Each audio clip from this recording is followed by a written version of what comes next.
Here, I'm going to do a little Shktb update, which isn't really about Hamlet as much as it is about listening to the dear moderators of Shktb 2020, well, all the moderators but one, talk about Hamlet.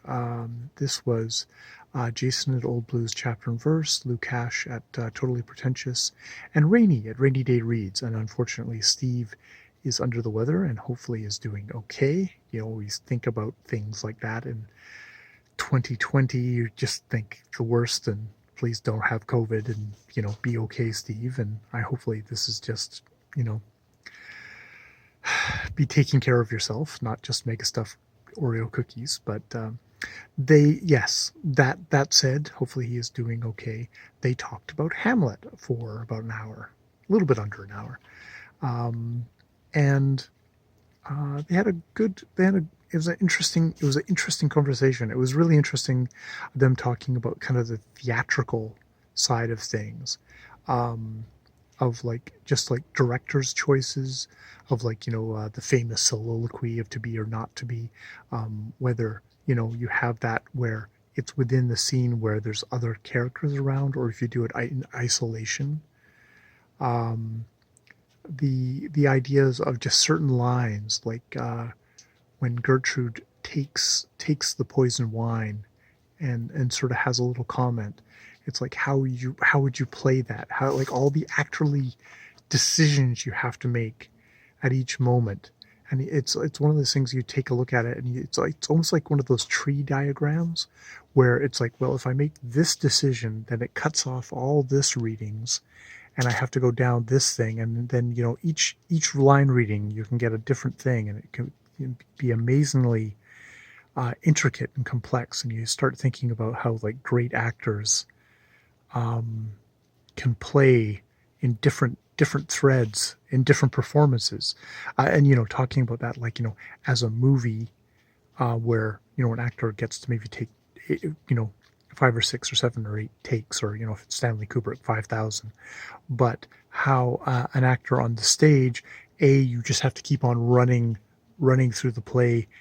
It's live, it's just one take, you can't stop and do another take.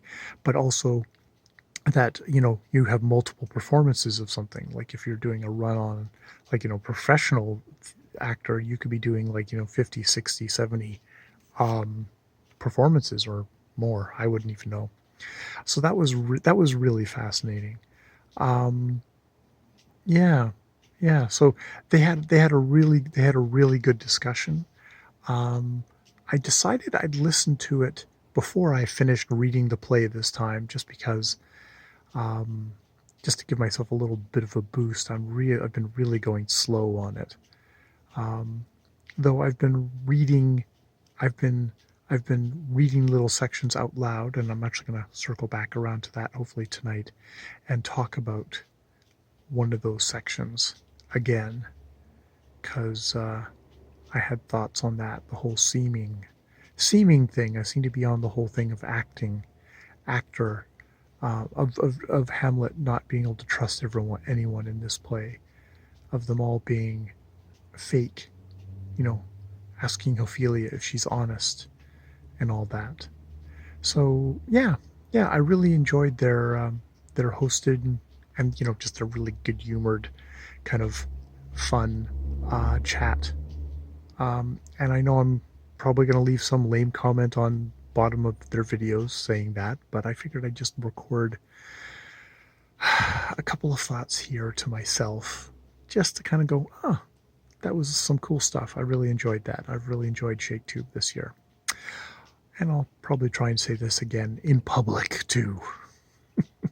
But for some reason, I just wanted to say it here, because I've just watched the video and I know I'm going to come back to it tomorrow or after I've done my Hamlet video, and then I won't remember, and maybe I'll rewatch them, just to get a little bit more out of there. That would be nice. That would be the least I could do for them, because they've done a lot for me for having a good month of Shakespeare. I really enjoyed this excuse to enjoy myself in Shakespeare. All right. Good night.